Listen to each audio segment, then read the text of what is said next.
এটাকে তোমরা কি চিনো? শিলংয়ে যারা আছো তারা তো নিশ্চয়ই চিনবে আশা করি।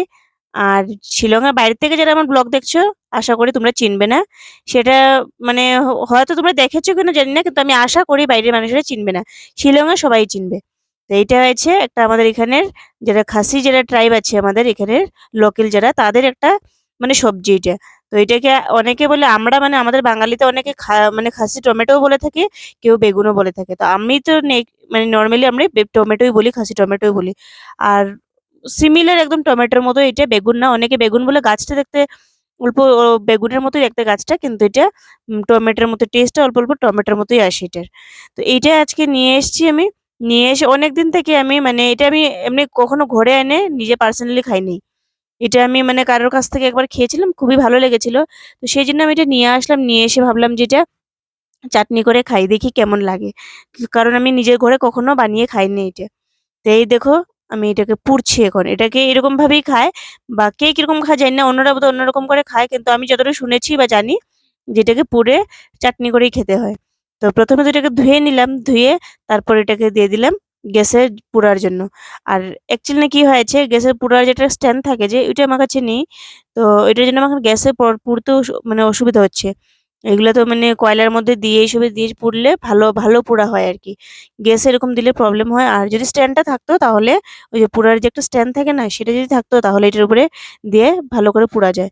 কিন্তু নাই যখন, তো আর কি করব, এরকমই পুড়ে নিচ্ছি। কিন্তু আমি জানি এরপর কিন্তু আমার গ্যাসের কিন্তু বার্নারটার কিন্তু প্রবলেম হতে চলেছে, আমি জানি। তো যাই হোক, ভালো করে ধুতে হবে। তো এটা পুরা হোক এদিকে, এদিকে আমি শুটকি নিয়ে নিই, শীতল। তোমরা কে কে খাও শীতল, কে কে পছন্দ করে জানিও তো আমাকে। অনেকের নাকি গন্ধ লাগে, অনেকে খায় না, ভালো লাগে না। আমার কাছে সেরকম ভাবে ভালো লাগে না, ভালো লাগে বাট সেরকম ভাবে ভালো লাগে না। চাটনি খেতে ভালো লাগে, আর কিছু না। না হলে আমি এত ভালোবাসি না, বা এত মানে মানে ঘেন্না করে যে এরকম না, মানে খেয়ে নিতে পারি আর কি। তো তোমরা কে কে খাও এটা আমাকে জানিয়ে তো কমেন্ট করে। আর এই দেখো, আমার টমেটোটা পুরো পোড়া হয়ে গেছে। তো এটাকে আমি কম আঁচে দিয়ে পুড়ে দিয়েছিলাম। এই দেখো, ভিতর থেকে এটা ফেনা বেরিয়ে গেছে, তারপরে এটা ভিতর পর্যন্ত গিয়েছে।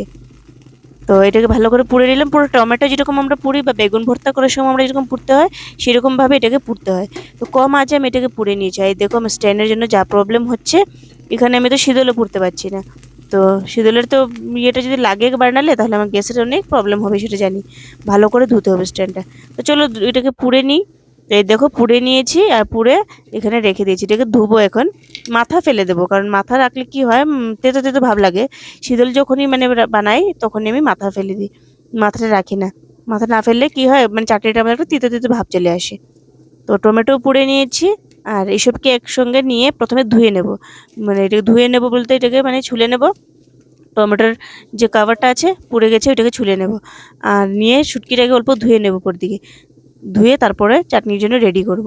তো চলো ধুয়ে টুয়ে নিয়ে আসি। এই দেখো, ধুয়ে সবকিছু ছুলে টুলে নিয়ে চলে এসেছি আমি। আর এখানে সবকিছু, এই যে শীতলকে অল্প ধুয়ে নিয়েছি, শীতলের মাথাটা ফেলে দিয়েছি। এখানে নিয়েছি অল্প ধনেপাতা। ধনেপাতাটা অপশনাল, তাও অল্প ছিল, আমি দিয়ে দিয়েছি। কাঁচা লঙ্কা নিয়ে প্রচুর পরিমাণে নিয়েছি, আর রসুন নিয়েছি। এতটুকুই আজকে লাগবে এটা বানাবার জন্য আমার, আর বেশি কিছু লাগবে না। তো এগুলো আমার রেডি করা শেষ। এখন আমি এটাকে মিক্সিতে দিয়ে দেবো। আর মিক্সি থাকাতে খুবই মানে সুবিধা। মিক্সির মধ্যে দিয়ে মানে শিলনোড়াতে দিলে কিন্তু ভালো হয়, টেস্টটা ভালো আসে শিলনোড়াতে দিয়ে কি হয় দিলে। আর মিক্সিতে দিলে পুরোটা একবারে মানে একবারে পেস্ট হয়ে যায়। তো মানে অল্প অল্প মানে ইয়ে যদি থাকে তাহলে ভালো লাগে, মানে পুরোটা মিক্স না হয়, অল্প যদি শক্ত শক্ত থাকে, চাটনিটা খেতে ভালো লাগে কিন্তু শিলনোড়ায় করলে। তো শিলনোড়াতে আর ভালো লাগছে না, সেজন্য মিক্সিতে করে নিচ্ছি। তো সবকিছু একসঙ্গে দিয়ে, আর ধনেপাতাটা কিন্তু অপশনাল। ধনেপাতাটা আমি আমার নিজের মন থেকে দিনে, অল্প ছিল ঘরে, ভাবলাম যে নষ্ট হবে, তো সেই জন্য ভাবলাম যে ধনেপাতাটাও দিয়ে দিই। ধনেপাতা অ্যাড করে দেখি, ট্রাই করে কেমন হয় আর কি। তো দিয়ে দিচ্ছি অল্প জল, সামান্য পরিমাণে জল দিয়ে দিচ্ছি। জল দিয়ে এটাকে কভার করে রেখে দেবো। আর এই সবজিটা কিন্তু আমি প্রথম খাচ্ছি না। একবার খেয়েছিলাম কারো কাছ থেকে অল্প চাটনি। তো এটা খেতে ভালোই বেশ লেগেছিল। তো সেজন্য ভাবলাম যে আমিও নিয়ে আসি। তো হয়ে গেছে আমার মিক্সারে পেস্ট করা। এখন কভার উঠে দেখি, বাহ! খুবই ভালো লাগছে। তো ধনেপাতাটা অল্প গ্রিনিশ কালার এনেছে। ধনেপাতাটা না দিলে মনে হয় গ্রিনিশ কালারটা যে এসছে, ওইটা আসতো না। তো ওইটার জন্য গ্রিন কালার এসছে। ভালোই হয়েছে, এরকম ড্রাই হলে ভালো। চাটনি বেশি আবার পাতলা হলেও ভালো লাগে না। তো এটা বেশি মানে মিক্সিতে দিলে কি হয়, মানে বেশি পেস্ট হয়ে যায় আরকি। অল্প শক্ত শক্ত থাকলে আমি মনে করি মানে শিলনোড়াতে করলে ভালো হয়। শিলনোড়াতে আর ইউজ করলাম না আরকি। তো যাই হোক, দেখতে খুবই টেস্টি লাগছে না? তো চলো দেখি এটাকে ট্রাই করি। আর এটার গন্ধটা আমি ভাবলাম যে গন্ধ আসছিল, গন্ধটা অল্প ট্রাই করে দেখি কেমন হলো গন্ধ এটার।